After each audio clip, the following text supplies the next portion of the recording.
As always, remember to take everything that is said with a grain of salt because at the end of the day, these are all leaks and nothing has been confirmed by Motorola. Well, Motorola, there's now some leaked images of what the design of the brand new Razr 50 Ultra and 50, I guess, Plus. It says Motorola Razr Plus, and I guess it's just going to be called the Plus. I would think it would be called the 50 Plus and the 50 Ultra. That would be most likely the naming. Right now, the name of these new phones is called Codename Glory. So, we don't know exactly what the names are going to be. Again, like I said, it's speculation. They just continue from the 40 to the 50. But who knows what they end up doing. So, these are the leaked images of the actual phone.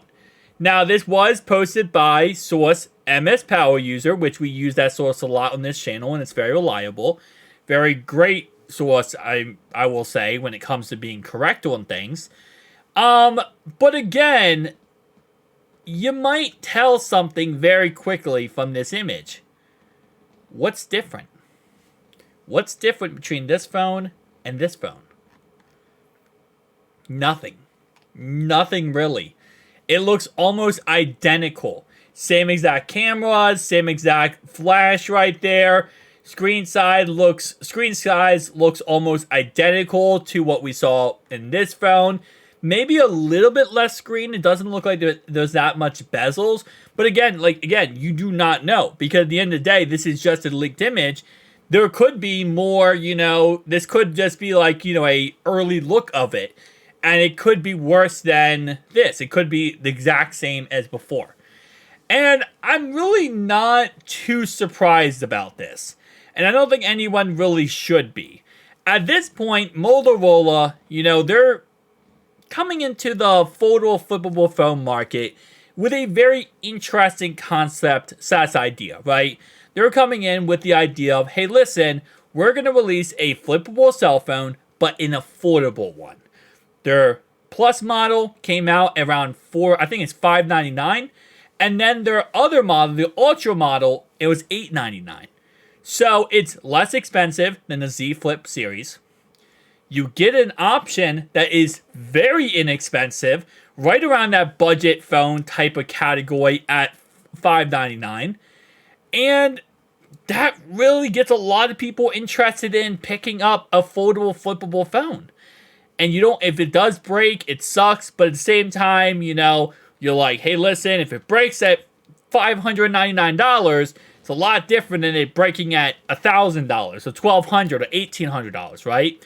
And because of all the deals and discounts and all that other stuff that comes with, the Motorola phones, the Plus, and of course the Ultra, it's a good deal. It's always a good deal. It has 144 hertz refresh rate on the inside display, 120 hertz on the outside, and I feel like this really got a lot more people interested in picking up foldable, flippable phones. So with the next iteration, there isn't really much they can upgrade. Maybe add the Snapdragon 8 Gen 3 processor, and that's pretty much it. Because again, you have to keep in mind they're trying to keep the price of this phone low. The more you add to this phone, the more you're going to increase the price tag. So outside of a processor update, they're not going to add too much more when it comes to this phone. And I don't think that's really that big of a problem. As long as they keep the price tags very reasonable and very, to a point where if you want to get a cheaper flippable phone, you can get into the market from this brand, from Motorola, I'm okay with that. Now, what do I want to see changed? Personally, I will say I would love to have a better hinge. That's number one. And number two would probably be, the Snapdragon 8 Gen 3 processor. We'll have to wait and see what ends up happening because this bad boy right here, I believe it's shipped with Qualcomm Snapdragon chipset. Unfortunately, remains to be seen whether Motorola will replace the Razr 40 Plus or Ultra with a Snapdragon 8 Gen 2 or Gen 3 processor. Yeah, so it came with a Gen 1.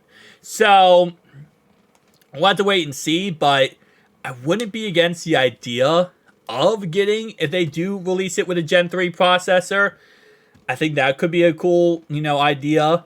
And that would definitely bring the price tag up, don't get me wrong, but it would make the phone an actual upgrade. Even if that's all the upgrade, I think that's still going to be a nice upgrade. And again, right now on Amazon, this phone is sitting around $699. So $699, this is the Ultra model. This is not the Plus model, which is smaller and has less. This is actually the Ultra model. And let me see real fast just to double check this. Does it say on the page? Yeah, Snapdragon 8 Gen 1. Okay. Powerful Snapdragon 8 Plus performance. So we'll have to wait and see, right? And I think that at the end of the day, this is not like Samsung, who charges $1,000 for the affordable flippable cell phone. This is going to be something, I think, that's going to keep it to a low price and not be that expensive. If we get an 8 Gen 3 processor, I think it will be a win, and I think it's going to be very, very good thing for it. I'll say it like that. Tell me down below your thoughts and opinions. I'll see you guys next one.